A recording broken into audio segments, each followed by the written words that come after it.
Hola, continuamos con la tercera parte del Resplandor de Stephen King.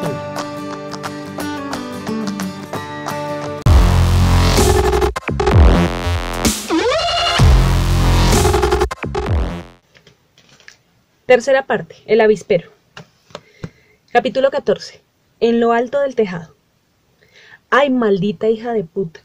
El grito fue a la vez de sorpresa y dolor, mientras Jack se sacudía la mano derecha contra la tela azul de la camisa de trabajo, aplastando la avispa que acababa de picarle.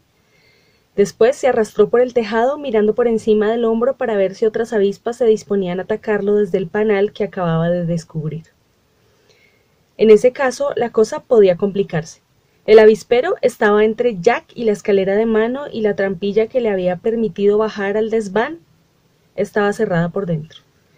Desde el tejado hasta la franja de cemento que se extendía entre el hotel y el césped había más de 20 metros. Disgustado, Jack silbó entre dientes y se sentó a horcajadas en el caballete del tejado, y se observó el dedo índice de la mano derecha que ya se le estaba hinchando. Pensó que tendría que bajar hasta la escalera evitando el avispero y aplicarse un poco de hielo. Era el 20 de octubre. Wendy y Danny habían ido a Sidewinder en la camioneta del hotel, una vieja Dodge que no obstante era más segura que el Volkswagen, a buscar leche y a hacer unas compras para Navidad. Aunque era pronto para hacer esas compras, no podían saber cuándo quedarían aislados por la nieve. Ya habían caído algunas nevadas, y en ciertos puntos el camino que bajaba desde el Overlook estaba helado y resbaladizo. Hasta entonces, el otoño había sido de una belleza casi sobrenatural. En las 3 semanas que llevaban allí, los días hermosos se sucedían sin parar. Desde los 0 grados de la mañana transparente y seca a la tarde, la temperatura subía a 15, lo ideal para hacer reparaciones en la suave pendiente occidental del tejado del Overlook. Jack había comentado a Wendy que hacía 4 días que podría tener terminado el trabajo, pero no se sentía realmente urgido a hacerlo. Desde allí arriba la vista era espectacular, superior incluso a la que ofrecía la suite presidencial. Además, el trabajo le sentaba bien. Cuando estaba en el tejado, Jack sentía que iban cicatrizando en él las heridas de los 3 últimos años. En el tejado se sentía en paz. Esos 3 años empezaron a parecérsele como una pesadilla turbulenta. Las tejas de madera estaban podridas, algunas arrancadas por las tormentas del invierno anterior. Jack las había retirado gritando «¡Bomba va!» antes de dejarlas deslizar por si Danny andaba por allí. Cuando la avispa le picó, estaba arrancando las tejas estropeadas. Curiosamente, él mismo se había repetido que debía tener cuidado con los avisperos, por lo que había comprado una bomba insecticida. Sin embargo, esa mañana el silencio y la paz habían sido tan completos que había subido al tejado sin pensar en ello. Había vuelto a meterse en el mundo de la obra que estaba creando, a luchar mentalmente con la escena en que estaba trabajando esa noche. La obra iba muy bien, y aunque Wendy no hubiera hecho muchos comentarios, él sabía que estaba satisfecha.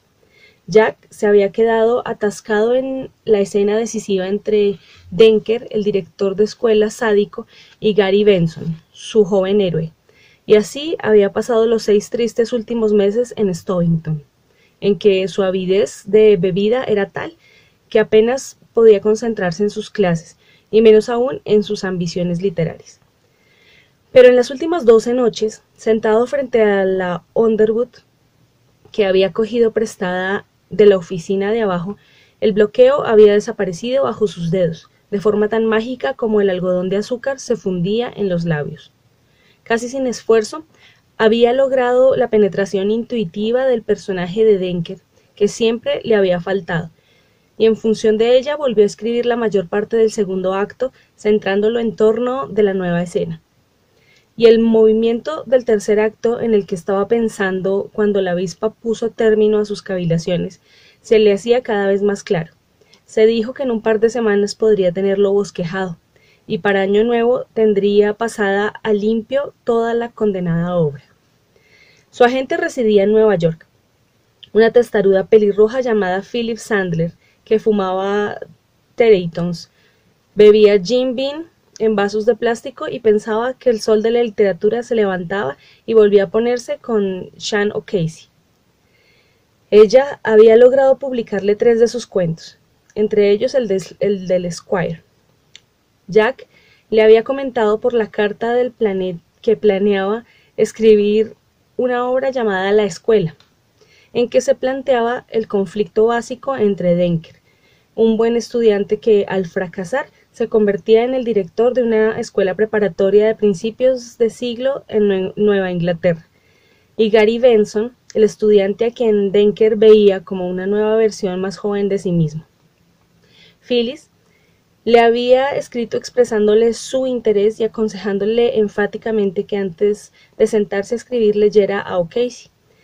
Ese mismo año, meses atrás, había vuelto a escribir preguntándole qué demonios pasaba con la obra. Jack le había contestado sardónicamente que la escuela había quedado indefinidamente, quizá infinitamente, suspendida entre la pluma y el papel, en ese interesante gobi espiritual que denominamos bloqueo del escritor. Finalmente, parecía que Phyllis podría contar con la obra. Si era buena o no, o si alguna vez se representaba, no importaba demasiado a Jack. En cierto modo, sentía que lo más importante era el bloqueo, un símbolo colosal de los nefastos años pasados en la escuela preparatoria de Stovington, del matrimonio que había estado a punto de hacer naufragar, de la monstruosa agresión a su hijo, del incidente en el aparcamiento con George Hatfield, que ya no podía seguir considerando como un simple acceso de mal genio. Jack había llegado a la conclusión de que parte de su problema con la bebida era fruto de un deseo inconsciente de liberarse de Stovington, sabiendo que estaba ahogado todo lo que pudiera ver en él de creativo. Había dejado de beber, pero la necesidad de liberación seguía siendo la misma. Por eso ocurrió lo de George Hatfield.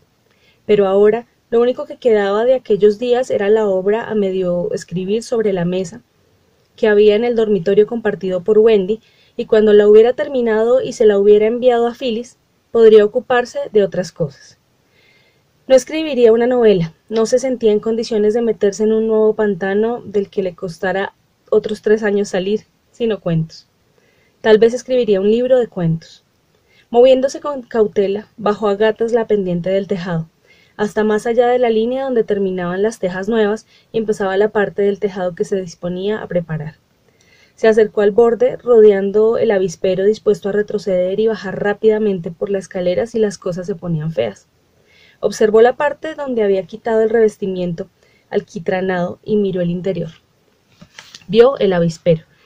En el espacio que quedaba entre el viejo revestimiento y la segunda cubierta de planchas de madera.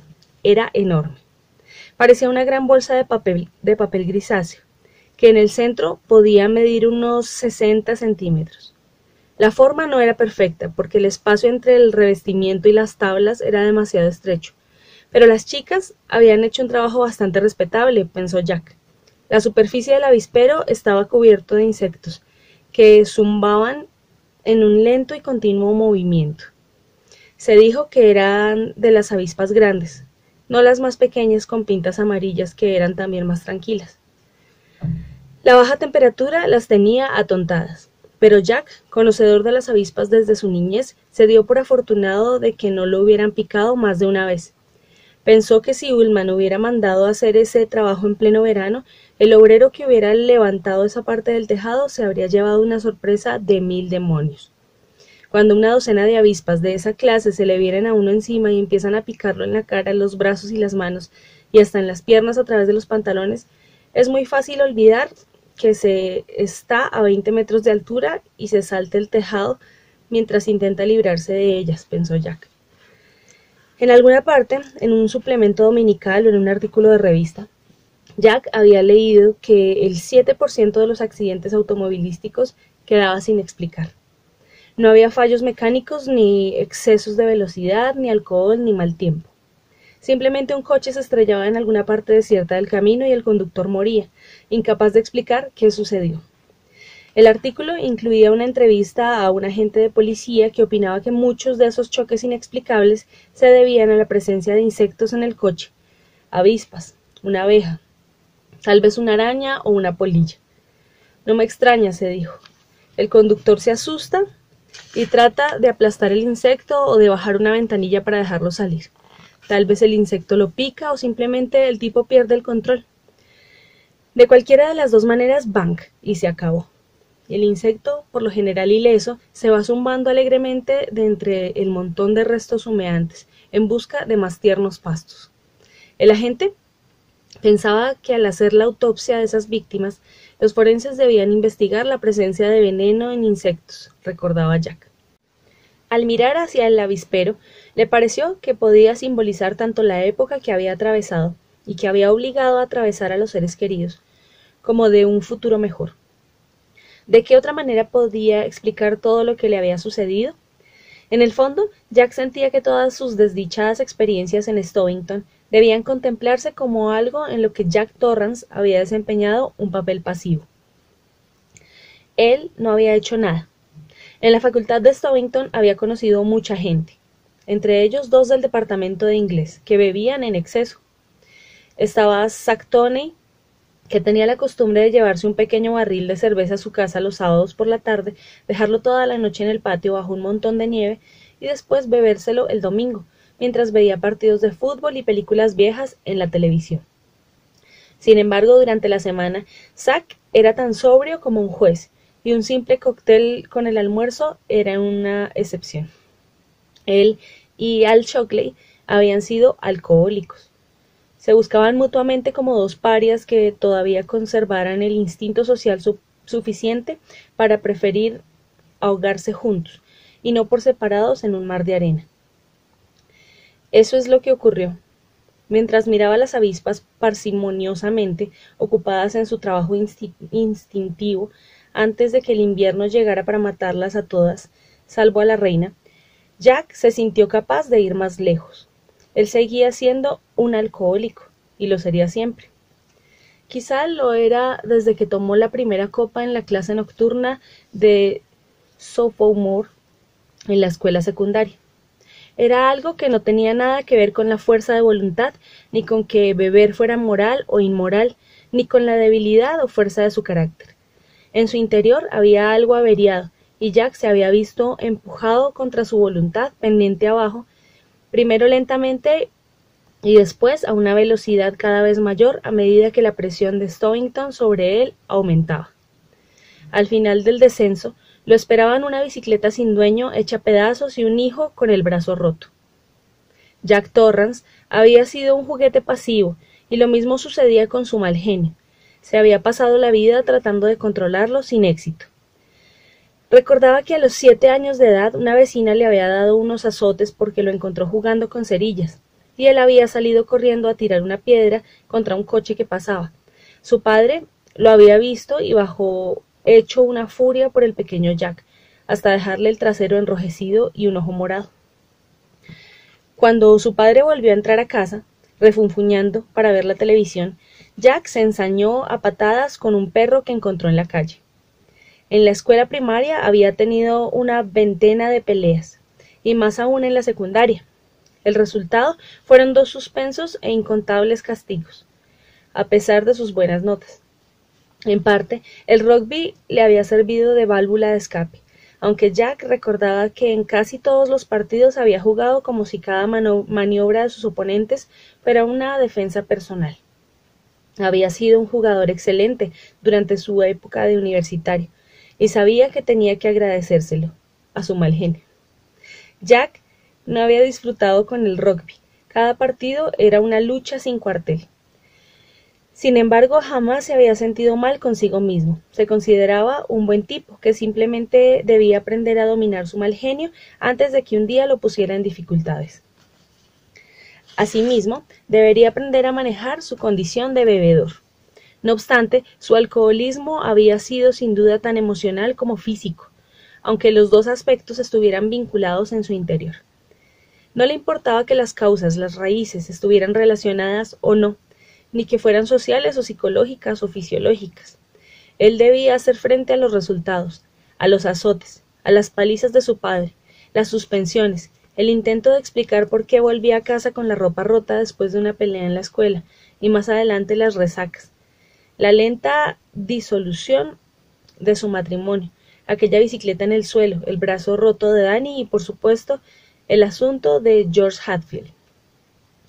Tuvo la sensación de que sin darse cuenta había metido la mano en el gran avispero de la vida. Como imagen era hedionda. Como retrato en miniatura de la realidad le pareció bastante útil. En pleno verano había metido la mano a través del revestimiento podrido de papel alquitranado, y la mano y el brazo entero se le habían consumido en un fuego sagrado, justiciero, que destruía el pensamiento consciente y dejaba fuera de lugar la idea del comportamiento civilizado. ¿Acaso se podía esperar que se condujera como un ser humano cuando le atravesaban la mano con agujas candentes? ¿Era exigible que viviera en el amor de sus seres queridos cuando la nube se elevaba oscura y furibunda del agujero abierto en la trama de la realidad aparentemente inocente, para arrojarse sobre él como una flecha? ¿Era responsable de sus acciones alguien que corría como un loco por la pendiente de un tejado a 20 metros de altura sin saber por dónde iba, sin recordar que sus pies vacilantes podían precipitarlo en un abrir y cerrar de ojos hacia la muerte? Jack creía que no. Cuando sin saberlo alguien metía la mano en el avispero, no era porque hubiera hecho un pacto con el diablo para deshacerse de su ser civilizado y de todas sus trampas, el amor, el respeto, el honor, sino que era algo que simplemente sucedía. Luego, uno dejaba de ser un ente mental para convertirse en un ente de terminaciones nerviosas. En 5 segundos, el hombre de formación universitaria se transformaba en un mono vociferante. Después pensó en George Hatfield, alto y rubio. George había sido un muchacho de una belleza casi insolente, con sus ajustados vaqueros descoloridos y la camiseta de Stovington arremangada descuidadamente por encima de los codos. Mostrando sus antebrazos bronceados, había traído a la mente de Jack el recuerdo de un Robert Redford joven, y estaba seguro de que a George no le costaba mucho marcar tantos como 10 años atrás no le había costado al joven jugador de rugby llamado Jack Torrance. Podía afirmar con toda sinceridad que no había sentido celos ni envidia de George. En realidad, inconscientemente había empezado a verlo como la personificación del héroe de su obra, Gary Benson. El contraste perfecto para ese oscuro, gris y envejecido Denker que tanto había llegado a odiar a Gary. Pero él, Jack Torrance, jamás había sentido algo así hacia George. De lo contrario, sin duda, se habría dado cuenta. George había pasado como a la deriva por sus clases de Stovington, en su condición de astro del rugby y el béisbol. No se le exigía demasiado en sus programas académicos, y el muchacho se había conformado con notas de segundo o tercer orden en historia o en botánica. En el terreno de juego era un esforzado luchador, pero en el aula como estudiante se mostraba indiferente y desdeñoso. Era una clase de estudiante que Jack conocía más de su propia época de estudiante universitario que por su experiencia docente. George Hatfield era un personaje cambiante. En el aula podía ser una figura tranquila que pasaba inadvertida, pero cuando se le aplicaba la serie adecuada de estímulos competitivos, como los electrodos en las sienes del monstruo de Frankenstein, pensaba maliciosamente Jack, podía convertirse en una ciega fuerza arrolladora. En enero, George y una docena más se habían presentado a las pruebas para formar el grupo de controversia. Había sido sincero con Jack. Su padre era abogado de una corporación y quería que el hijo siguiera sus pasos. George, que no se sentía llamado a hacer nada especial, estaba dispuesto. Sus notas no eran las mejores, pero después de todo apenas estaban en la escuela preparatoria y tenía mucho tiempo por delante. Llegado al caso, su padre sabía de qué hilos tirar y la capacidad atlética del propio George le abriría otras puertas. Pero Brian Hatfield pensaba que su hijo debía formar parte del grupo de controversia. Le serviría de práctica. Y eso era algo que en los exámenes de ingreso a las facultades de Derecho siempre se tenía en cuenta. De modo que George entró en el grupo de controversia, pero a finales de marzo Jack lo apartó del equipo. Los debates entre diversos grupos durante el invierno habían despertado el espíritu de competencia de George, que se preparaba a fondo para las controversias, ordenando sus argumentos en pro o en contra de lo que fuera. Poco importaba que el tema fuera la legalización de la marihuana, la restauración de la pena de muerte o la actitud de los países productores de petróleo. George entraba en la discusión con excesivo apasionamiento. En realidad no le importaba el punto de vista que defendía, lo que constituía un rasgo inusual y poco valioso, incluso en controversistas experimentados, como bien sabía Jack. El alma de un auténtico aventurero no difería mucho de la de un auténtico discutidor. A los dos les interesaba apasionadamente el juego como tal. Hasta ahí todo iba bien, pero George Hatfield tartamudeaba. No era una deficiencia que hubiera puesto de manifiesto en el aula, donde George se mantenía siempre tranquilo, hubiera estudiado o no, y menos todavía en los campos de deporte de Stovington, donde la conversación no era una virtud y a veces llegaban incluso a echar a un jugador por protestar. Pero cuando George intervenía acaloradamente en una controversia, aparecía la tartamudez. Cuanto más nervioso se ponía, peor iba la cosa. Y cuando tenía la sensación de estar a punto de demoler a su oponente, parecía que se interpusiera una especie de fiebre intelectual entre los centros del habla y la boca, dejándole perplejo hasta el toque de campana. Resultaba penoso observarlo.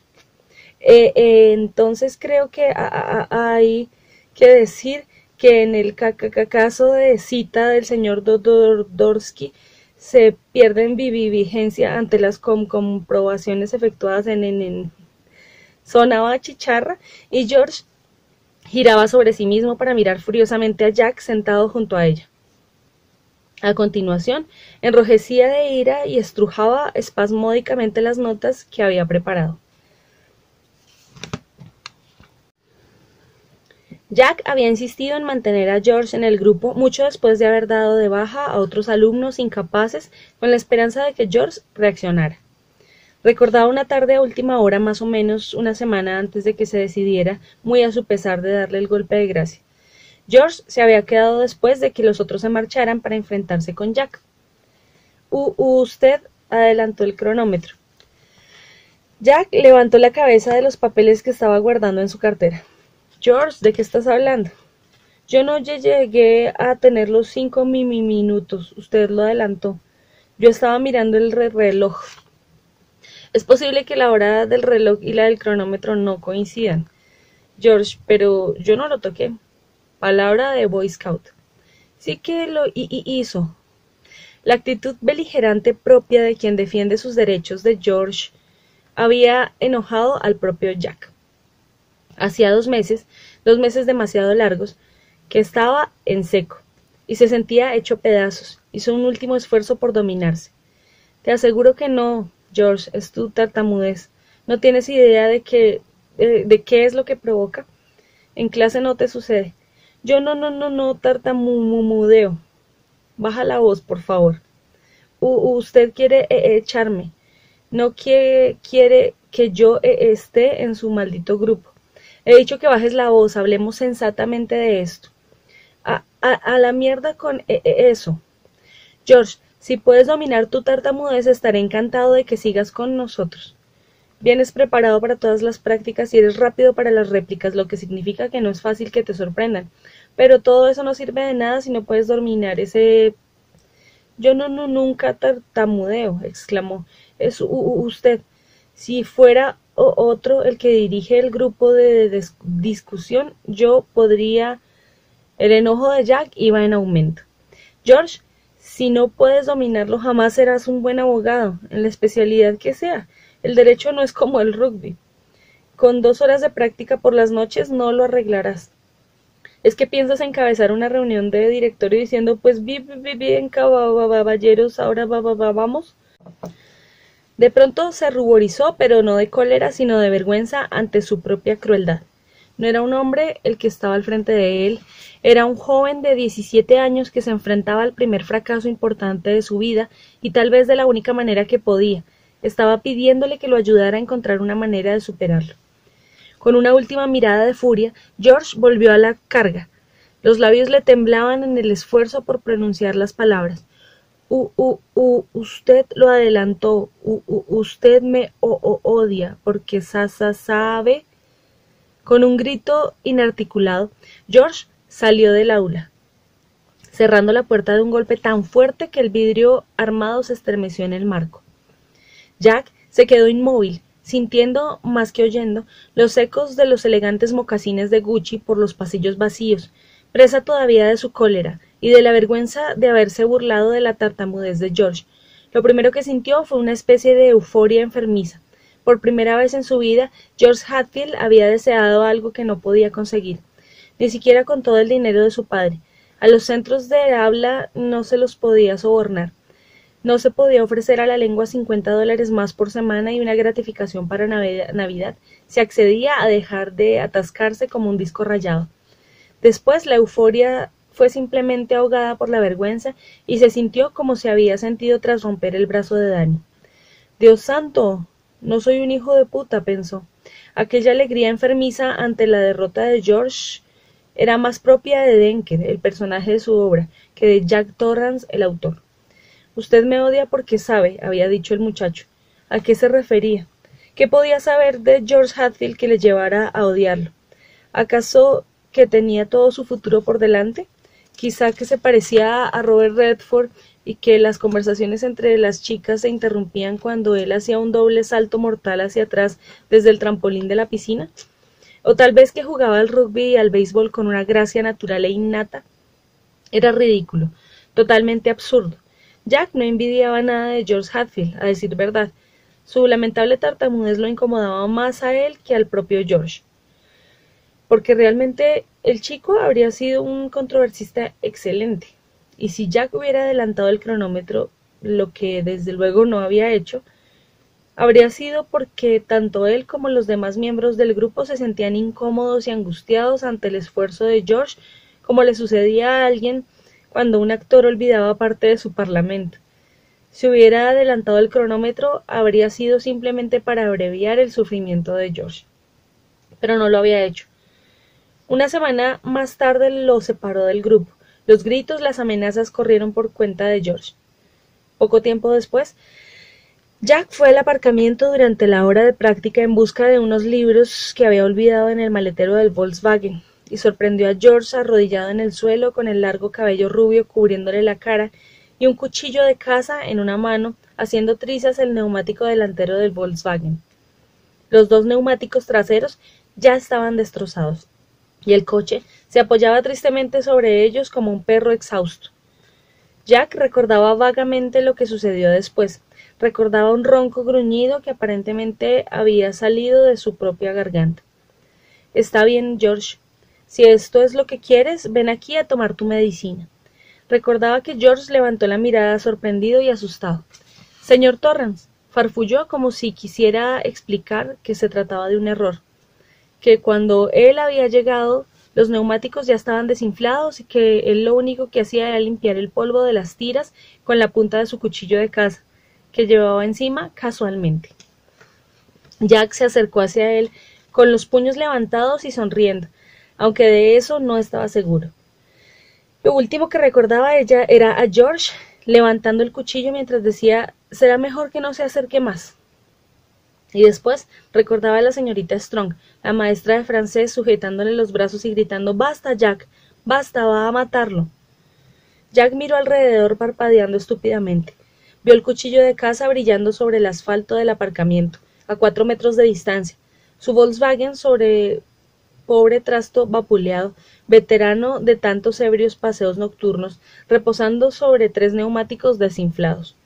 También reparó en que tenía una abolladura nueva en el guardabarros delantero, y que en medio de la abolladura había algo que parecía pintura roja, o sangre. Por un momento se quedó perplejo pensando, lo atropellamos. Después volvió a mirar a George, tendido sobre el asfalto, parpadeando y aturdido. El grupo de controversia había salido a ver qué ocurría y estaban agolpados en la puerta mirando fijamente a George, que tenía la cara ensangrentada, aunque no parecía grave. Pero también le salía sangre de un oído, y eso podría significar una conmoción. Cuando George intentó levantarse, Jack se liberó de las manos de la señorita Strong para ir hacia él. George se encogió. Jack le apoyó ambas manos en el pecho y lo obligó a tenderse. «No te muevas», le dijo. «No trates de moverte». Se volvió a la señorita Strong, que los miraba horrorizada. Por favor, vaya a buscar al médico de la escuela, le pidió. La muchacha se volteó y salió corriendo. Luego Jack miró a los integrantes del grupo recuperando el dominio de sí mismo. Y cuando Jack era dueño de sí, no había mejor tipo que él en todo el estado de Vermont. Y ellos lo sabían, pensó. Ahora pueden ir a casa, les dijo con calma. Volveremos a reunirnos mañana. Sin embargo, el fin de semana siguiente 6 de los muchachos habían abandonado el grupo, aunque ya no importaba demasiado porque para entonces ya le habían informado de que lo echaban de la escuela. No obstante, se las había arreglado para mantenerse alejado de la botella, y eso suponía que era importante. No odiaba a George Hatfield. Él no había actuado, se repetía, sino que habían actuado sobre él. Usted me odia porque sabe. Pero él no sabía nada. Podría jurarlo ante el trono de Dios, lo mismo que podía jurar que no había adelantado el cronómetro más de un minuto. Y no por odio, sino por lástima. 2 avispas revoloteando aturdidas por el tejado, junto al agujero de papel alquitranado. Se quedó observándolas hasta que extendieron las alas, tan sorprendentemente eficientes pese a ser un absurdo aerodinámico, y se perdieron en el sol de octubre, tal vez en busca de alguien más a quien picar.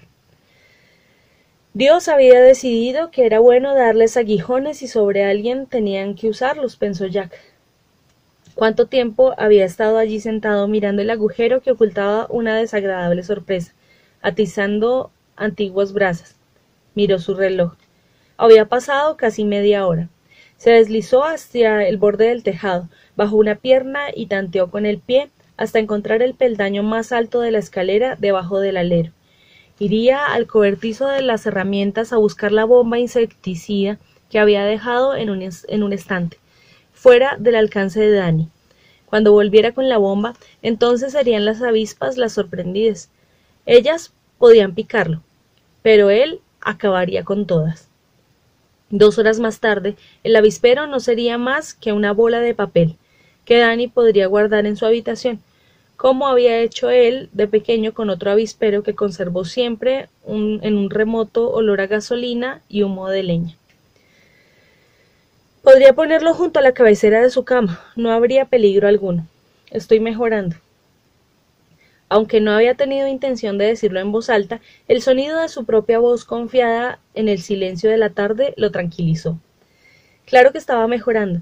Era posible pasar de una situación pasiva a una activa, hacerse dueño de aquello que había estado a punto de llevarlo a la locura y tomarlo como un premio, como si algo que no pasaba de tener un interés académico pasara. Y si había un lugar donde podría lograrlo, sin duda era aquel. Bajó por la escalera para ir en busca de la bomba insecticida. Ya se las pagarían, pensó. Se las pagarían por haberlo picado. Muchas gracias por seguir acompañándome. Nos vemos en el siguiente capítulo.